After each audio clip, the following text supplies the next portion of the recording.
Fala galera que curte o conteúdo do Amplitude, aqui quem fala é Arthur Salles, fazendo aí o segundo vídeo para o Amplitude Análises, e o assunto de hoje é o ocorrido com o goleiro Sidão, né, do Vasco, que acabou passando aí por um momento muito constrangedor por conta do prêmio aí organizado pela TV Globo, né, que acho que acabou sendo a grande responsável aí por esse momento infeliz aí do jornalismo esportivo brasileiro.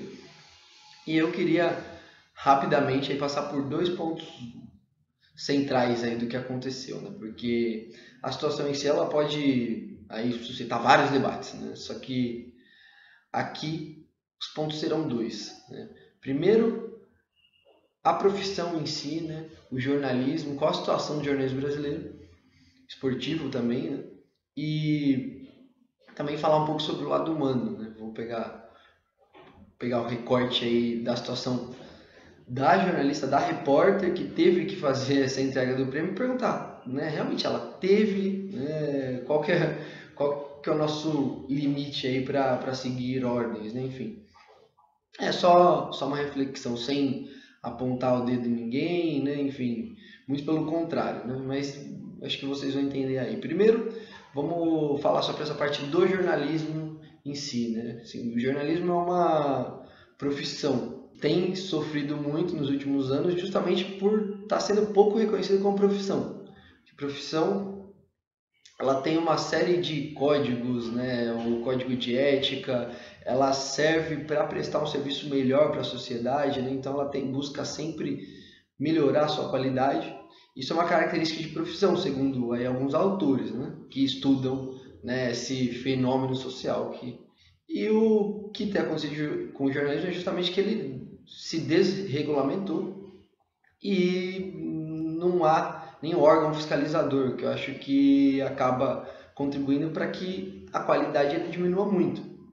Então a gente tem visto aí muita gracinha, né? Acho que quem acompanha o esporte diariamente sabe que tem muito menos conteúdo, muito mais informação e muito mais entretenimento, né? É uma discussão que tem sido levantada, né? Que é uma das consequências aí dessa desregulamentação.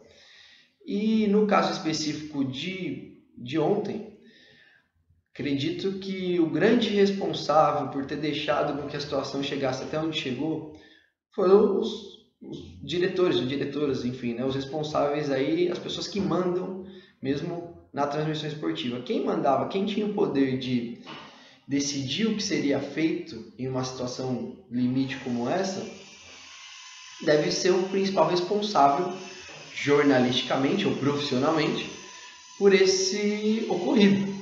Muito antes, por exemplo, da repórter, que a gente vai falar depois, que é uma discussão que eu acho que merece levantar, mas, né, quem é o grande responsável é essa pessoa que assina. Então, poxa, a pessoa decidiu que o prêmio seria entregue mesmo com tudo isso, né?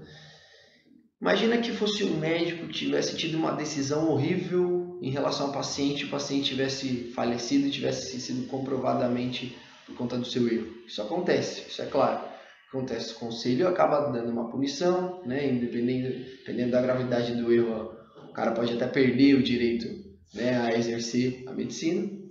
Mas no jornalismo isso infelizmente não acontece, não existe essa força, esse prestígio aí da profissão, não existe regulamentação, infelizmente.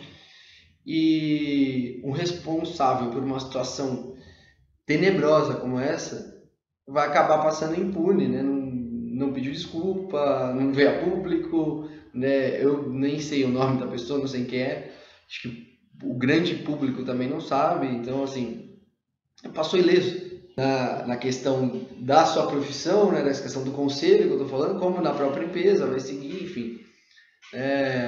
O que é muito ruim para a profissão em si, né? O jornalismo acaba perdendo prestígio. A gente percebe hoje em dia que muitas pessoas nem acreditam no que a televisão fala, no que os jornais falam, enfim.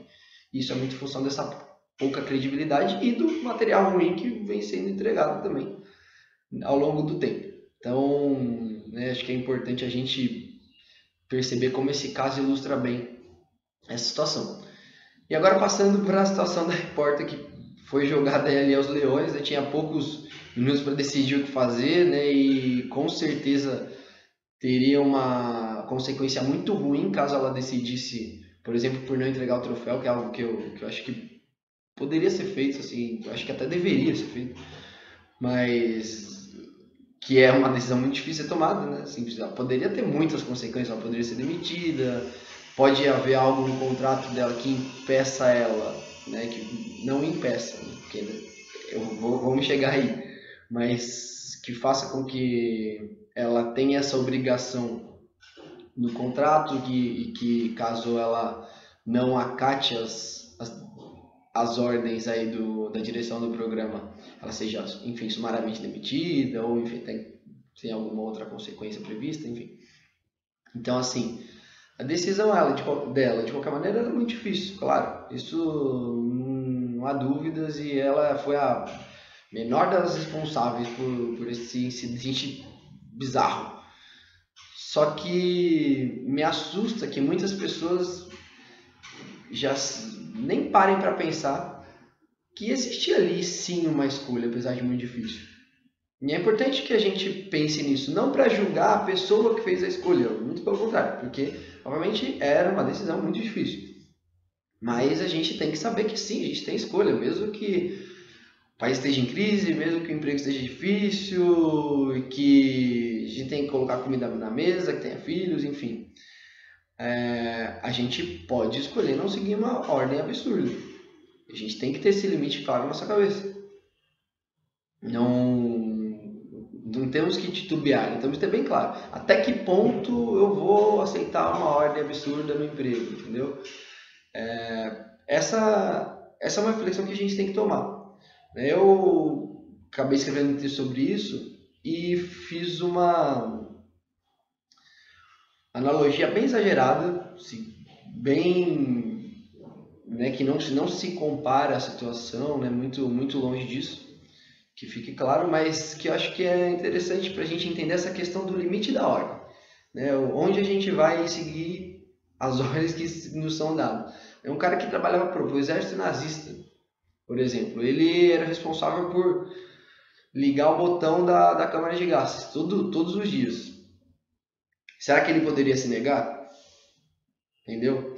Será que ele não poderia dizer não vou fazer isso, vou fugir do país, né? A gente sabe que também as consequências para ele seriam péssimas, provavelmente ele pagaria essa insurgência com a vida, né? E é uma situação completamente diferente, porque a gente está falando de assassinato de pessoas, né? É uma questão muito mais pesada.